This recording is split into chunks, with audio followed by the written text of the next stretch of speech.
All right, guys. So we're moving on in chapter 19, talking this time blunt trauma to the chest. Let me move myself over here so you guys can see what's going on.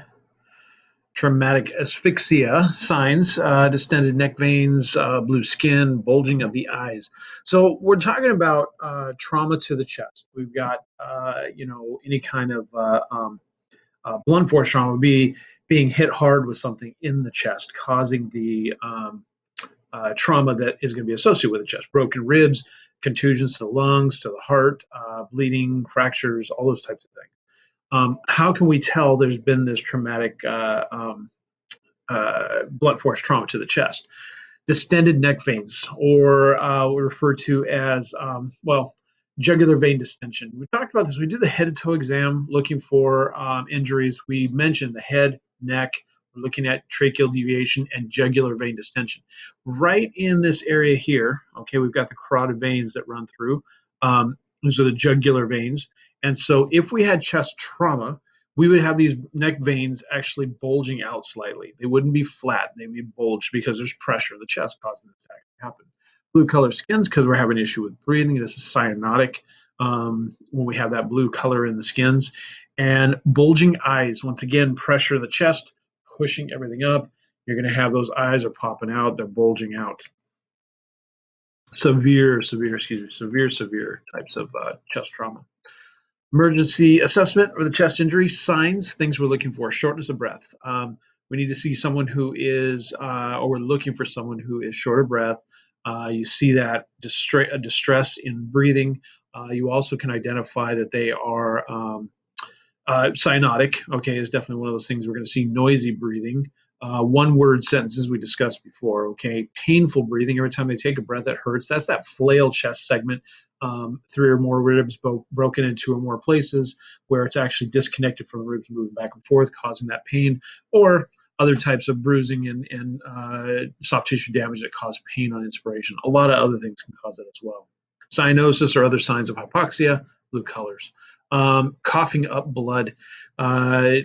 So we have damage to the lungs. They're beginning to fill with blood. We're going to be coughing it up, trying to get it out so we can breathe properly. And shock, signs of shock. And we're going to have to go through that again so you guys can remember.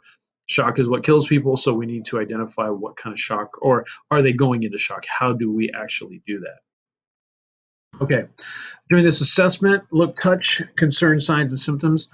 We need to look at the chest. We need to palpate, which is to touch, to feel, looking for decap BTLS, like we discussed before, which is deformities, contusions, abrasions, punctures, penetrations, burns, tenderness, and lacerations, BTLS, swelling. Signs and symptoms: pain and tenderness, poor chest expansion, penetrating traumas, reduced or absent lung sounds. We're listening with a stethoscope, actually not hearing lung sounds, which in a trauma, somebody who's having trouble breathing, we're going to hear movement. In anyone who's breathing normal, we shouldn't hear any breath sounds anyways. But reality is, if there is trauma and we've got difficulty breathing, but we hear nothing on one side, then that's a collapsed lung. That's absent breath sounds. Distended neck veins, once again, and chest wall deformity. That's that paradoxical breathing, like we talked about, the movement of the chest back and forth because of the flail section of the chest. Recognize the potentials for underlying injuries. We want to make sure that we're aware of, the bruising we see on the outside, or the tenderness we actually witness when we palpate, telling us there could be underlying injuries that are concerning for us. Recognizing airway and breathing problems and correct them. So if we see that there's an airway issue, we should know how to open an airway properly now. If it's a non-cervical spine injury patient, head tilt, chin lift is proper. If it is a person who has a possible spinal injury, then we need to actually do the jaw thrust maneuver. Position the patient properly. This will be if they're traumatic and they need C-spine on their back, but if we can sit them up, we do that. If there's not any spinal injury, or on their side to protect their airway. But in this case, we're talking blunt force traumas. More than likely, we're going to be concerned with and probably have them fully C-spine on a backboard. To provide oxygen, definitely a concern and need. Apply occlusive dressing if needed.